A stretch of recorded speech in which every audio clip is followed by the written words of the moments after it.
Ngayong araw mga kisda, ako'y mag-a-update sa inyo ng ating Electric Blue Moscow. Dahil napapansin ko ay matitibay na ang ating Electric Blue Moscow sa pabago-bagong panahon. Kaya ginawa ko mga kisda, kinuha ang ating Electric Blue Moscow at nilagay ko sa 4x6x8 para paltan ang kanilang tubig. Siyempre mga kisda, kailangan natin paltan ng tubig dahil may mga natirang pagkain. Isa yan sa dahilan kapag hindi tayo nakapagpalit ng tubig ay namamatay yung ating alagang gapi.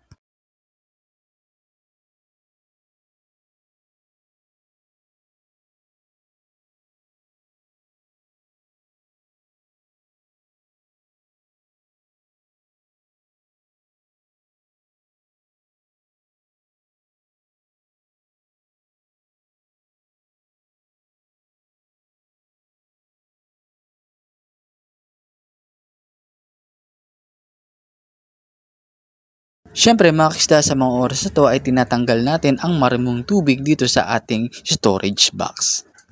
Sa mga oras na to mga kisda ay naisipan kong ilipat yung ating balde na may lamang Magna Dapnya.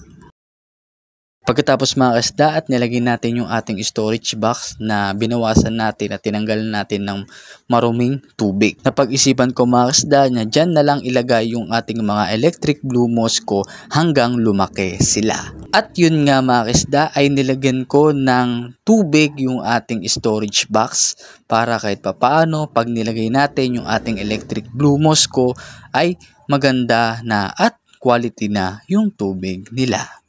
After ilang months mga kisda, ito na yung ating Electric Blue Moscow na pinapalaki at binobomba ng mga fish food at live foods ng Dapnya Moina at Magna Dapnya. Sa mga susunod na buwan ay magse-select na tayo ng ating mga Electric Blue Moscow ng male at female.